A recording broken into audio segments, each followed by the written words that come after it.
नमस्कार बंधुओं।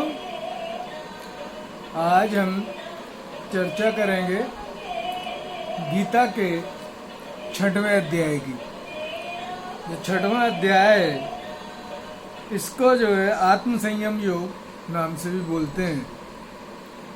तो 6वें अध्याय में सर्वप्रथम जो 1 से 6 श्लोक में 1 से 4 श्लोक में कर्मयोग का विषय योगारूढ़ पुरुष के लक्षण बताए हैं कि योग में आरूढ़ हो जाता है मनुष्य, उसके क्या लक्षण होते हैं। 5 से 10 में आत्मोद्धार के लिए प्रेरणा और भगवत पुरुष के लक्षण है। 11 से 32 में ध्यान योग का या राजयोग का वर्णन है, जो राजयोग को ध्यान योग भी बोलते हैं। और 33 से 36 में मन के निग्रह का विषय है कि मन को किस तरीके से कंट्रोल किया जाए और साधा जाए। 37 से 47 तक योग भ्रष्ट पुरुष की गति का विषय और ध्यान योग की महिमा है। तो बंधुओं, मेनली 6वां अध्याय इसको ध्यान योग या राजयोग पर केंद्रित है। राजयोग जो किस तरीके से मन को ईश्वर में एकाग्र किया जाए, चित्त को किस तरीके से एकाग्र करके जितेंद्रियता प्राप्त करके मन को ईश्वर में निमग्न करके चित्त को ईश्वर में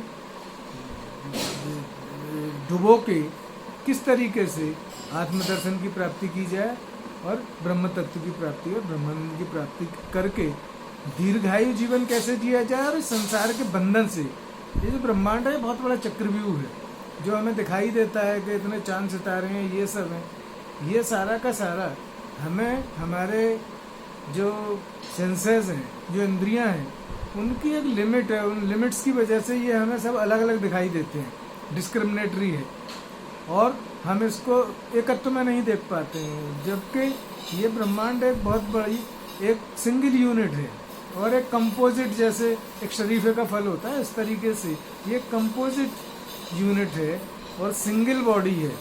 और इसमें आकाश में कहीं पर भी कोई, जिस तरीके से आकाश में एकता है, इसी तरीके से आत्मा और ब्रह्म तत्व की बिल्कुल एकता है। और ये जो है पूरे ब्रह्मांड में चारों ओर भरा हुआ है। और इस आकाश तत्व को भी समा के जो है वो ब्रह्म तत्व परमात्मा हमारा स्थित है और इसको रेगुलेट करता है। जो राजयोग है, इसके 8 अंग होते हैं: यम, नियम, आसन, प्राणायाम, प्रत्याहार, धारणा, ध्यान, समाधि। तो इस 6वें अध्याय में हमको पहले से लेकर 8वें जो अंग हैं, इन 8 अंगों को साधने की प्रक्रिया जो है भगवान ने अपने शब्दों में उसको रखा है। यम 5 हैं: सत्य, अहिंसा, आस्ते, अपरिग्रह और ब्रह्मचर्य। तो ये जो हैं हमारे 5 साधने हैं हमें। सत्य यानी सच्चाई पे चलना, ट्रुथफुलनेस, अहिंसा यानी किसी का दिल न दुखाना, और आस्ते चोरी नहीं करना, अपरिग्रह बहुत ज़्यादा धन संपत्ति और उसका संग्रह न करना, ब्रह्मचर्य यानी ईश्वर में चित्त को निमग्न रखना और पवित्र विचार रखना। फिर संयम क्या है? यम और नियम। नियम 5 हैं: शौच, संतोष, तप, स्वाध्याय, ईश्वर प्राणायाम। शौच बोलते हैं सफाई को, चित्त की मन वचन कर्म से साफ रहना। फिर शौच, संतोष यानी जो कुछ भी प्राप्त है हमें, जो कुछ भी जीवन में प्राप्त होता है उसको ईश्वर का प्रसाद मान के संतुष्ट रहना चाहिए और विचलित नहीं होना चाहिए। स्वाध्याय यानी अपना अध्ययन करना, हमारे क्या क्रियाकलाप हैं, क्या कर रहे हैं, सही कर रहे हैं, गलत कर रहे हैं, अपना विश्लेषण करना चाहिए, अपना अध्ययन करना चाहिए, शास्त्रों का अध्ययन करना चाहिए, आत्मा और परमात्मा के तत्व का भी अध्ययन करना चाहिए। तो शास्त्रों का अध्ययन और अपने जीवन का अध्ययन और अपने जीवन का विश्लेषण, ये जो है स्वाध्याय के अंतर्गत आता है। और जिससे कि हम अपने मन की क्रियाओं को और इंद्रियों को नियंत्रित करके जो है वो जितेंद्रिय बन सकें। जब जितेंद्रिय बन जाएंगे तभी हमारा चित्त जो है वो परमात्मा में स्थापित होने की योग्यता प्राप्त करेगा। तो ये यम नियम हो गए। आसन दूसरा अंग है। तीसरा है आसन। आसन का मतलब होता है थोड़ी देर उतनी देर एक स्थिर आसन में हम लोग बैठ के ध्यान लगा सकें, उसको आसन कहते हैं। स्थिर सुखपूर्वक जिसमें हम बैठ सकें थोड़ी देर। यम नियम आसन। प्राणायाम, प्राणायाम है यानी प्राण और अपान को, प्राण का नियमन करना।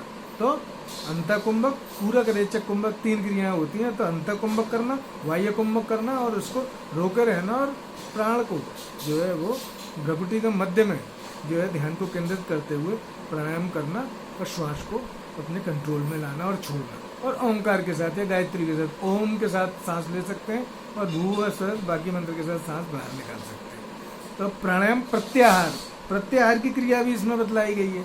प्रत्याहार बोलते हैं कि जो मन हमारा इधर उधर भागता है, जब हम ध्यान लगाते हैं, एक चित्त को एकाग्र करते हैं, तो बाकी चीज़ों में, सांसारिक विषय में तो मन एक जगह जल्दी टिक जाता है, लेकिन जब परमात्मा में मन को टिकाएंगे तो मन इधर उधर भागेगा। ध्यान लगाने बैठे, पता लगा उड़ गया, इधर चला गया, ऑफिस में चला गया, बाजार में चला गया, किसी मित्र के पास चला गया, कहीं चला गया। तो उस मन को खींच के परमात्मा के अंतर्गत जो है वो लाना, मन को चारों ओर से खींच के आत्म केंद्रित होना, परमात्मा में केंद्रित करना, इसको बोलते हैं प्रत्याहार। फिर धारणा।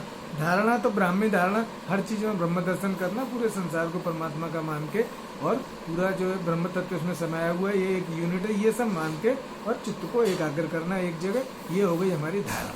ठीक है। फिर हो गया ध्यान। जब हमारी धारणा, ध्यान लगाने में कुछ देर टिक जाती है तो उसको बोलते हैं ध्यान। और जब ध्यान हमारा लंबे समय तक लग जाता है तो 12 सेकंड की एक धारणा होती है, और 12 धारणा का एक ध्यान होता है, और 12 ध्यान का एक समाधि होती है। तो एक समाधि का 25 से 30 मिनट का होता है, जिसको एक घड़ी भी बोलते हैं। तो उतनी देर हमें अपने मन को, चित्त को एकाग्र करने की जब डेली प्रैक्टिस करेंगे तो हमारा जो है इतना समय, जब दीर्घ समय तक, जब ये दीर्घ काल तक करते हैं, तो ये 6 महीने से लेके 18 महीने में ये बहुत ही जो उत्तम योगी होते हैं उनका योग सिद्ध हो जाता है, राजयोग, और उनको ईश्वर दर्शन प्राप्त होता है। अदरवाइज जो औसतन जो है बुद्धिमान मनुष्य को 12 से 18 साल तक का ये समय इसमें बतलाया गया है कि 12 से 18 साल हमें योगाभ्यास करेंगे। फिर इतने दिन जब हम योगाभ्यास करते हैं और ब्रह्म दर्शन हो जाता है, फिर हमारे जो संस्कार हैं वो जो है परमात्मा के ब्रह्म प्रकाश में, जो हमारे संस्कार जो है दोबारा से वो संस्कारित होते हैं, तब जो है संस्कार धारा, हमारी योग संस्कार धारा, समाधि संस्कार धारा जब प्रबल हो जाती है और वो जो है हमारे चित्त में चलती रहती है, तो हमारा व्यवहार भी समाधि के जो ज्ञान से प्रकाशित, जो हमारी जो आत्म प्रकाश में फिर हमारा व्यवहार जो है वो ट्रेन होता है। तो इसी को बोलते हैं योगारूढ़ हो जाना। कि मनुष्य, तो जो योग यात्रा है वो अनंत है, कि अनंत यात्रा और परम विश्राम, कि ये जो है यात्रा कभी समाप्त नहीं होती है। ये जो है एक बार प्रारंभ हो गई तो ये जो है आखिरी सांस तक चलती रहेगी, और ईश्वर में ही विश्राम करना है और कहीं नहीं करना है। तो इसके बाद हम जो है अब श्लोक को समझने में और एक एक उनको उसमें आसानी हो जाएगी। भगवान कहते हैं कि 6वें अध्याय में कि श्री भगवान बोले, जो पुरुष कर्म फल का आश्रय न लेकर करने योग्य कर्म करता है वह सन्यासी तथा योगी है, और केवल अग्नि का त्याग करने वाला सन्यासी नहीं है, तथा केवल क्रियाओं को त्याग करने वाला योगी नहीं है। यानी जो है सन्यासी किसको बोलते हैं कि भाई हम आग नहीं जलाएंगे, खाना वाना नहीं बनाएंगे, कमाएंगे खाएंगे नहीं, सिर्फ परमात्मा का ध्यान करेंगे, परमात्मा चिंतन में निमग्न रहेंगे। और कर्मयोग में क्या है कि भाई समस्त क्रियाओं को फलाशा का और जो है मोह का त्याग करके, तो ये हम जो है योग लगाएंगे। तो सिर्फ क्रियाओं को छोड़ देने से कोई योगी नहीं हो जाता है कि आपने क्रिया करना छोड़ दिया तो योगी नहीं हो जाएंगे। नहीं, फलाशा का त्याग करके और आसक्ति का त्याग करके अपने कर्तव्य को परमात्मा की सेवा समझ के अपने स्वाभाविक कर्म से संसार की पूजा करना, ये जो है कर्मयोग है। और जो संन्यास भी क्या है कि मन से है, और जो कामना है उन सबको निकाल के ईश्वर के चिंतन में निमग्न रहना, ये जो है हमारा संन्यास है। और आगे कहते हैं, हे अर्जुन, जिसको संन्यास कहते हैं उसी को तो योग जान, क्योंकि संकल्पों का त्याग न करने वाले कोई भी पुरुष योगी नहीं होता है। सन्यासी हो गया, हर एक संकल्प का त्याग करना पड़ता है कि हर एक चीज उसने अपने मन से निकाल दी, बस परमात्मा रह गया। तो जो कहते हैं कि भाई कोई भी मनुष्य जब तक के अपने संकल्पों का त्याग नहीं करेगा तब तक वो योगी भी नहीं हो सकता है। योग में आरूढ़ होने की इच्छा वाले मननशील पुरुष के लिए योग की प्राप्ति में निष्काम भाव से कर्म करना ही हेतु कहा जाता है। और योगारूढ़ हो जाने पर उस योगारूढ़ पुरुष को जो सर्व संकल्पों का अभाव है वही कल्याण में हेतु कहा जाता है। अब जब आप योगारूढ़ योग यात्रा जब आप प्रारंभ करते हैं तब क्या होता है कि भाई आपको निष्काम भाव से कर्म करना, अनासक्त होकर निष्काम भाव से कर्म करना ही जो है योग साधना का हेतु है। उसी से आपका योग जो है वो योग मार्ग पे आरूढ़ होंगे। लेकिन जब योग पे आरूढ़ हो जाएंगे, योग की प्राप्ति हो जाएगी, जब आपका साधन सद जाएगा, तब क्या होगा, जब ब्रह्म की प्राप्ति हो जाएगी, तब क्या है कि जब समस्त ब्रह्म की प्राप्ति हो गई तो आपके सारे संकल्प समाप्त हो गई, क्योंकि आपका संकल्प सिर्फ परमात्मा की प्राप्ति तक सीमित था। जब परमात्मा की प्राप्ति हो गई तो सर्व संकल्पों का अभाव हो गया, फिर आपकी कोई इच्छा शेष नहीं रही।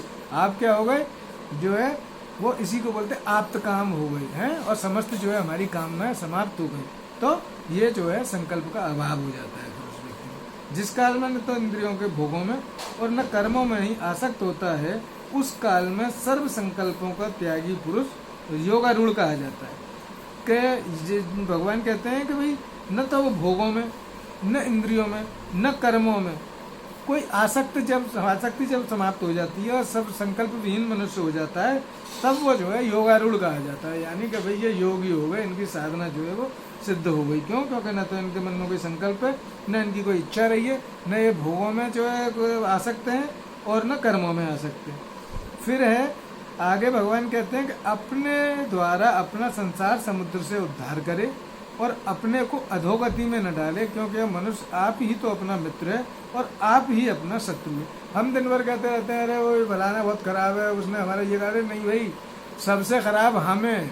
अगर हम जितेंद्रिय इंद्रियों को अपने वश में करके सन्मार्ग पे चल रहे हैं तो हम अपने मित्र हैं, और अगर हमारा अपने ऊपर कंट्रोल नहीं है, इंद्रियां हमारे बस में नहीं है, मन हमारे बस में नहीं है, बुद्धि हमारी जो है वो स्वाधीन नहीं है, तो फिर क्या है, हमारी आत्मा के अधीन बुद्धि नहीं है, तो हम अपने क्या व्यवहार कर रहे हैं, रजोगुणी और तमोगुणी व्यवहार कर रहे हैं, तो हम अपने शत्रु हैं।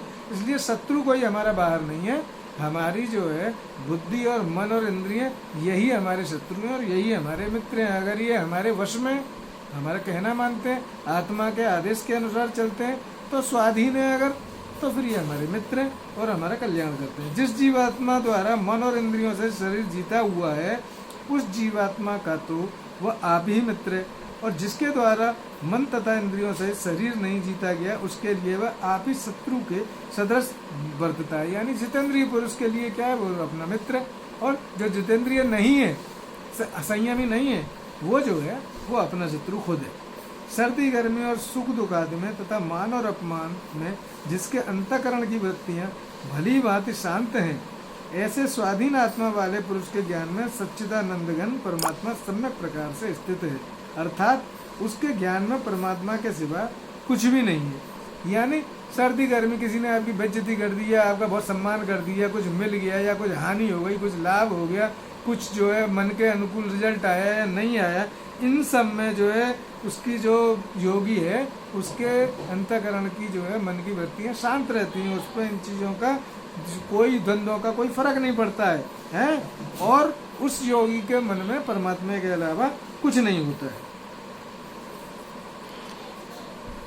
जिसका अंतःकरण ज्ञान विज्ञान से तृप्त है, जिसकी स्थिति विकार रहित है, जिसकी इंद्रियां भली भांति जीती हुई हैं और जिसके लिए मिट्टी पत्थर और सुवर्ण समान है, वह योगी युक्त अर्थात भगवत प्राप्त है, ऐसे कहा जाता है। ये भगवान क्या कहते हैं कि भाई जिसका जो चित्त है वो परमात्मा ज्ञान से ब्रह्म तत्व में लीन होके, जिसने जो है ज्ञान प्राप्त हो गया, ज्ञान विज्ञान से ब्रह्मांड क्या है, कैसे भवसागर, कैसे किस तरीके से इस भवसागर से पार जाना है, सब चीज़ों का जब मनुष्य को ज्ञान हो जाता है तो इसके लिए ज्ञान हो गया, तो वही उद्देश्य होता है। उसके लिए मिट्टी पत्थर सोना सब चीज़ें बिल्कुल बराबर होती हैं, उसके लिए उनका कोई मोल नहीं रह जाता है, क्योंकि जो अनमोल तत्व है वो तो अक्षर ब्रह्म है। अक्षर ब्रह्म की प्राप्ति हो गई, फिर उससे बड़ा न तो कोई मेडल है, उससे बड़ी न कोई चीज़ है, न उससे बड़ी कोई दौलत है। सुहृद मित्र वैरी उदासीन मध्यस्थ द्वेश्वर बंधु गुणों में, धर्मात्मा में और पापियों में भी समान भाव रखने वाला अत्यंत श्रेष्ठ होता है। यानी कोई अपना कोई कैसा है सुहृद जो है वो आपकी भलाई चाहने वाला है, मित्र है, वैरी है यानी आपसे कोई द्वेष मानने वाला है, या कोई उदासीन है, कोई पक्षपात रहित है, या मध्यस्थ है, दोनों ओर की भलाई चाहने वाला है, या द्वेष करने योग्य है, या कोई अपना बंधु है, या कोई धर्मात्मा है, या पापी है। इन सब में जो है ना वो योगी की समदृष्टि होती है, वो समान भाव रखता है, और ऐसा जो समान भाव रखता है वो योगी सर्वश्रेष्ठ माना गया है। मन और इंद्रियों से शरीर को वश में रखने वाला आशा रहित और संग्रह रहित योगी अकेला ही एकांत स्थान में स्थित होकर आत्मा को निरंतर परमात्मा में लगा दे। यानी मन इंद्रियों को वश में करके जितेंद्रियता प्राप्त करके एकांत में बैठ के और अपने आत्मा को परमात्मा में लगाए, अपना परमात्मा में ध्यान केंद्रित करे। शुद्ध भूमि में जिसके ऊपर क्रमशः ये जो है ध्यान लगाने की तकनीक बता रहे हैं भगवान, कि शुद्ध भूमि में जिसके ऊपर क्रमशः कुशा मृगशाला वस्त्र बिछे हैं, जो न बहुत ऊंचा है न बहुत नीचा है, ऐसा अपने आसन को स्थिर स्थापन करे। यानी मृगशाला है, कुशा है, उसके ऊपर वस्त्र डाल लिया, बहुत ऊंचा नीचा नहीं होना चाहिए, और अपने आसन पे लगा के ये श्रेष्ठ आसन है। लेकिन अगर ये कहें कि साहब मृगशाला नहीं मिली तो ध्यान नहीं लगे, ऐसा नहीं है। अगर मृगशाला नहीं मिलती है तो आप जो है वो बोरी का लगा सकते हैं, या कोई जो है गर्म कपड़े का कंबल का आसन बना के, किसी गर्म कपड़े का आसन बना के लगा सकते हैं, ऊपर उसके ऊपर वस्त्र बिछा के आप बना सकते हैं, या लकड़ी का पट्टा है उसके ऊपर कोई गद्दी वगैरह रख के और वस्त्र बिछा के उसका आसन बना सकते हैं। उस आसन पर बैठकर चित्त और इंद्रियों की क्रियाओं को वश में रखते हुए मन को एकाग्र करके अंतःकरण की शुद्धि के लिए योग का अभ्यास करें। अब जब आसन लग गया, बैठ गए, सीधे बैठ के गर्दन को और पूरे पालती मार के बैठ के सुखासन में बैठ के गर्दन और कमर को सीधी रेखा में रख के अपना भ्रुकुटी में मध्य में या नासिका के अग्र भाग पे ध्यान लगा के और अपने चित्त को परमात्मा में शांत करे। परमात्मा के अलावा कुछ भी नहीं सोचे। काया सिर और गले को समान एवं अचल धारण करके और स्थिर होकर अपनी नासिका के अग्र भाग पर दृष्टि जमाकर अन्य दिशाओं को न देखता हुआ ब्रह्मचारी के व्रत में स्थित भय रहित तथा भली भांति शांत अंतकरण वाला सावधान योगी मन को रोककर मुझ में चित्त वाला और मेरे परायण होकर स्थित हुए। यानी बार बार मेरे में ही चित्त को लगाए। वश में हुआ मन वाला योगी इस प्रकार आत्मा को निरंतर मुझ परमेश्वर के स्वरूप में लगाता हुआ मुझ में रहने वाली परमानंद की पराकाष्ठा रूप शांति को प्राप्त होता है। मुझ में ध्यान लगाने से मनुष्य क्या होगा कि परमानंद रूप है मेरी जो है उसको प्राप्ति होगी, शांति की प्राप्ति होगी। हे अर्जुन, ये योग न तो बहुत खाने वाले का, न बिल्कुल न खाने वाले का, न बहुत सहन करने वाले का, और न सदा जागने वाले का ही सिद्ध होता है। जो योग है इसमें अति की वर्जना है। अति जो है वो छोड़नी है। बहुत ज्यादा खाना भी नहीं खाना है, बहुत पेटू भी नहीं होना है, और बिल्कुल भी भूखे नहीं रहना है। उन्होंने की हम तो लौंग के जोड़े पर रहेंगे, नहीं, इनसे योग सिद्ध नहीं होगा। आपको work while you work, play while you way, that is the way to be happy and gay. ऐसे योग के लिए भी आपको समय पे खाना खाना है, समय पे सोना है, समय पे जागना है, समय पे उठना है, नियमित समय पे सारी चीजें करनी है।